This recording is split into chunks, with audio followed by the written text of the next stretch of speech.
Hey, Ray Lambert here, co-founder of Olivine and VP of Product Marketing. I'm going to be talking to you today about Olivine's approach to identifying and marketing the jobs to be done. Usually people watch this video before we have a workshop on jobs to be done. And the workshop goals are to first understand the foundations of jobs to be done, do a workshop together to develop what's called job stories. And then the outcome is that we will have a new lens to speak to true buyer pain points and motivations. Workshop format is I usually introduce concepts in this video or live for about 15 to 20 minutes, and then we do a live workshop in Miro. I love this quote by Einstein to set up jobs to be done. He says that if I had an hour to solve a problem, I'd spend 55 minutes thinking about the problem and 5 minutes thinking about the solutions. Jobs to be done is a theory for understanding what motivates customers to buy your product. You can think of it this way. Users hire software to help them get their job done. Let me move this over here. Buyer intent is also called a job story, and it's shorthand for what an individual really seeks to accomplish in any given circumstance, And it's kind of deceptively simple. It's just about defining the situation, motivation, and outcome. And a job story usually sounds like, when situation happens, I want to, what's the motivation? So I can have an expected outcome. I'm going to share some real examples through the lens of jobs to be done so that you can start grokking how this goes. So this one is about innovating on a mature product, an already existing product. And so McDonald's was trying to improve milkshake revenue.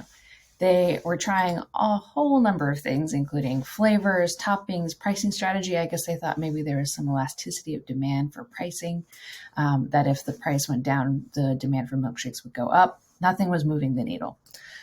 So they brought in Clayton Christensen, who's one of the godfathers of jobs to be done. And he set up his team of researchers in the kind of front restaurant lobby part and started keeping track of when people bought milkshakes. And something curious happened. They noticed that more than half of milkshakes were purchased before 9 a.m. He thought this was curious because, probably like me and probably like you, he thought milkshakes were more of a dessert after lunch, after a burger, maybe after dinner. If it was on lunch, maybe definitely only on Fridays, because that's a big thing to undertake every single day of the week. And so the next morning, they set up their researchers outside in the morning, and anyone who came out with a milkshake, they asked them, what job did you hire this milkshake to do? And everyone was like, what? He's like, okay, put it this way. If you didn't get a milkshake, what do you get instead? Some people said they had a banana, but they didn't know what to do with the peel. They just had to either throw it out the window of their car or leave it somewhere in the car. Another guy said he had a Snickers bar for breakfast, but then his wife found the wrapper and was mad at him for eating Snicker bars for breakfast. Someone else said they like bagels, but they're really hard to eat with one hand while you're driving. Another person said donuts, but they're really messy and they're not very healthy. Turns out everyone was getting a milkshake on their way to work. They had a long car commute. They needed to be able to drive and eat with one hand, and they kind of wanted to keep themselves occupied while they had their boring car commute, and they wanted to be full until lunch. So rather than messing around with flavors and toppings and pricing, they did completely different things to the product. So they had an express checkout. So if you were just buying milkshake in the morning, there was a dedicated register so you could get in and get out. They had a thicker formula so that it would keep you full longer and take longer to drink. They added more protein so it felt a little healthier, and they actually streamlined the choices, fewer flavors, fewer toppings. Milkshake revenue went up 7x, and that is not 7%, that is 700%. Which is crazy. I think at, global McDonald's chain level, they would have been really happy with 7% increase at that volume, but 7x happened. And so the job story for this milkshake, and as you can see, jobs to be done really kind of changed how they thought about their approach to the milkshake revenue. But this job story is, when commuting to work in my car, I want to eat something with one hand that isn't messy so I can be fed and entertained during my driving commute. This is being buggy. So how does the job to be done translate to marketing? Because, jobs to be done is usually a product innovation framework, and marketers aren't always as familiar with it. But before, when it was all about flavors and toppings, you might have an ad that says family time is sweeter, fun flavors and toppings for the whole family. And, this is not a particularly good ad. I just made it up for this presentation. But now that you know why people are buying milkshakes, you could say commute breakfast solved, now with a thicker formula that's packed with protein and a faster checkout. Completely different value prop, completely different message, completely different go-to-market motion. And so something else besides, changing your product, changing your marketing, is also jobs to be done also changes how you think about competitors. So, previously maybe people thought it was McDonald's milkshakes versus Burger King milkshakes, but actually you're competing with simple breakfast ideas. I personally make breakfast burritos in a big batch and put them in the freezer, and then I eat those. Maybe someone is looking for other breakfast cafes on their cart on their route to work along their Google Maps route. So that is how you can innovate on products and your go-to-market messaging through jobs to be done in a mature market. Now I'm going to share about entering a crowded market, an existing market if you're a brand new company. So talking about restaurant reviews here. So Yelp, Google Maps, and The Infatuation. We're going to do some comparisons here. So Yelp, I tend to find is great for cuisine-based restaurant reviews. So if I'm looking for the best Thai food in San Francisco, usually I'll go to Yelp and head over to the number one ranked spot. Now, if number two is near me and number one is way on the other side of town, I'll probably go to number two. And not to say that Yelp doesn't have a maps feature and other kind of features, but I tend to think that the job to be done, like the reason we end up using it is when we're looking for the best food in a particular cuisine. Now, Google Maps is all about location-based restaurants. So let's say I'm meeting a friend for work and we want to meet, I'm meeting a friend for a drink after work and we want to meet halfway.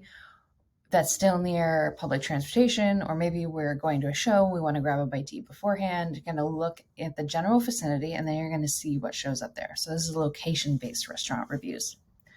And yes, they have cuisine filters and other types of features, but generally you go to it when your job to be done is based on location. But the infatuation is all about situation. So when you don't care about the cuisine and you don't care where it is, but you're just looking for a certain situation or vibe. So for example, if you want to sip margaritas on a rooftop bar on Cinco de Mayo, or where's the best place to go to a low-key Valentine's dinner, or where should I meet my in-laws for the very first time? These types of situational guides is how the infatuation has burst onto the scene and done extremely well. They started in New York City. They've expanded to most major US cities and beyond.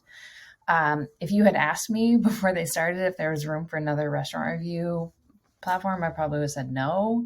I think Yelp and Google Maps and Zagat have it like on lockdown, but the infatuation actually just acquired Zagat, which I actually don't know how to pronounce properly, but anyway, so jobs to be done sometimes can help you see an opening in a market that already seems crowded.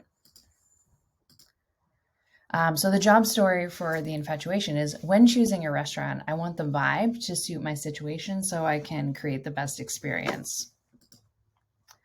So there's a couple fundamental tenets of jobs to be done, and one is that personas and technology change, but jobs don't. So for example, if you're getting from point A to point B, we've been doing this for millions of years. Walking, we've invented some pretty fun modes of transportation along the way, and maybe in the future we'll have the Hyperloop or teleportation or mass space travel. And so what's interesting is like the personas change, people change, your likes, your dislikes, your demographics, your political affiliations, those things change over time. And the technology that we use to get from point A to point B changes over time. But the job story doesn't really. So when I'm going somewhere, I want to travel quickly and comfortably so I can get there on time. You might have nuances in job stories, like if I'm going to the Met to go see the opera, maybe I want to arrive in style and not be rained on because I'm wearing a gown. Or maybe I want to save the environment and get some exercise, so I'll ride my bike. But again, personas change, technology changes, but the job doesn't. And then I really like the evolution of the desk video, if you've ever seen it. It's just saying like, hey, the map, the Rolodex, the calculator, the phone, the dog photos, these things all still exist. The technology has changed and it's all on the laptop. So jobs remain constant. Sometimes a worse product can do a better job. This is pretty interesting. During my time at Intercom, early days, we had this user map where you could see where your users were all over the world. It was getting a ton of engagement, and we weren't really sure why. The product team was kind of interested in capitalizing on the usage of this feature, but didn't really understand why people were using it. They thought maybe, if you're headed to Australia, you could let all your Australian-based customers know and like organize a meetup, but they didn't think that use case really warranted how much engagement is actually getting in the app. So they started interviewing customers, asking them what their job to be done was with this feature. Turns out they wanted to impress people. They wanted to impress people at an expo by having a live feed of their user map or a screenshot. They wanted to impress investors, so they were pasting screenshots of this in their fundraising decks. Or they were just impressing people on Twitter. And so understanding that the job to be done wasn't really a map, it was for impressing people. Instead of trying to build a better map with, more accurate typography, landmarks, features, they built a worse map. So they stripped down the branding. They made it kind of like, vague and brandless so that it would kind of go with anyone's brand. And then they just made a share button in the app. So you could like instantly export to a PNG or you could tweet it out. And people started using it like wildfire. And Intercom attributes this map feature to some of their really early organic, like word of mouth growth. So the job story here is when I'm meeting potential customers or investors, I want to impress them with how many customers I have so I can grab their attention and pitch my offering. It has nothing to do with a map, just totally different job story.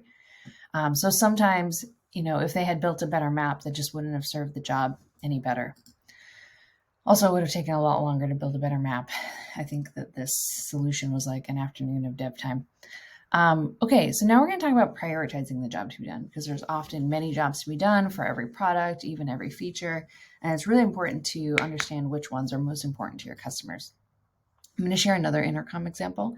When I joined there as a PMM for the support product, this was kind of our go-to-market message. We are saying, is it difficult for your customers to get help? Stop making your customers jump through all these hoops to get support. Intercom is the best customer experience. And so our kind of job story that we were leaning into at the time was, when a customer needs help, I want to make it easy and personable so I can give them the best possible support experience. And that's fine and good. And, I think that's how Intercom really differentiated themselves early days. It was like no tickets. It was just like right there in the app, live chat. But that wasn't quite the job to be done for the target buyer. So directors of customer support, when they're being given their goals for the year or they're, being asked by the board to do things, it wasn't, hey, improve our NPS, hey, improve our customer support. I mean, maybe it was, but the bigger ask was, hey, we're hoping to double our customer count next year. Can you support twice as many customers without doubling your team headcount? That's a very different ask. Not about end user experience, it's about scale. And so we knew that we needed to reprioritize and build the product feature set out so that we could speak to that job to be done, to scale support. And took a long time to like gently move up market, get that feature set there. But we started pivoting our messaging to say support customers personally at scale with Intercom's help desk. So we're still kind of saying, hey, you're being personal and you're making it easy and helpful, but we're starting to talk about scale a little bit more. So the job story here would be, when a customer needs help, I want to make it easy for them to get help so I can provide a great experience for more customers.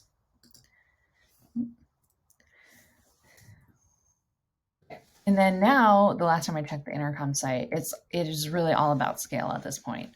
Scaled up support. Now we're talking. Intercom helps the team you have right now, not the team you need to grow, resolve more questions more quickly for your best customer relationships yet. So, that kind of being personal has taken kind of a secondary subhead backseat, and now it's talking all about scale and how it's a win-win for customers and support teams. So this is just an example of, yes, we are solving these jobs to be done, but we really need to be prioritizing them and making sure that the buyer is really, we're solving their biggest problem, not just one of their smaller, nice to have problems. So the most recent job story I'd say that they're really solving for is when a customer needs help, I want to make it easy for them to help themselves so I can support more customers without adding headcount. Now we're getting to like real budget, like real money decisions. And so this is just an example of how you might be serving and differentiated on one job story, but it isn't the primary job story, but that the customer has. So got to shift. Okay, now we're going to talk a little bit about marketing the jobs to be done. So when communicating the value of your product, be sure to speak to their situation, motivation, and outcome. I think that outcomes are better than benefits. Benefits are better than features. And we really need to think about feelings throughout rather than just being like sterile and scientific about features. I love the Theodore Levitt example of saying, customers don't want a quarter-inch drill bit, they want a quarter-inch hole. Seth Godin takes it even further and says they don't really care how big the hole is or not. They just want to hang something up on their wall. And so the outcome is, maybe hanging up a shelf, and like some of the feelings are that you might have peace from an uncluttered space, accomplishment from doing yourself, and status when your partner is impressed. So, for a target buyer like me, who's an apartment renter, if you're trying to market feature drill bits to me, like millimeter sizes, like density, stainless steel materials, like I don't really know or care about any of that stuff. In fact, I know so little about drill bits, I don't even know what they're made out of. I really just want to quickly, easily hang something up on my wall. So thinking about the difference between outcomes, benefits, features, and then making sure you evoke feelings. So this job story example, just to drill into your head a million times, when decorating my house, I want to drill a hole so I can mount a shelf. I think the best, marketing I've ever seen of outcomes-based marketing was the iPod. Dating myself a little bit here, but 1,000 songs in your pocket. At the time, MP3 players, everyone was marketing like, this is how many gigabytes it fits, or, this is how fast it is. And no one really cared about that. And they had a really hard time visualizing what those features would translate to for outcomes. But the outcome here is 1,000 songs in your pocket. So defining the jobs to be done, Alan Clement defines it this way. It's customer plus product equals progress. Buyer intent is also known as a job story, and job is shorthand for the progress an individual seeks in a given circumstance. It's just about defining the situation, motivation, and expected outcome. And then this is a full list of the job story examples that we talked about in this talk. So that's a quick wrap on a crash course on identifying and marketing the jobs to be done, a theory for understanding what motivates customers to buy your product. Thanks for tuning in. Bye.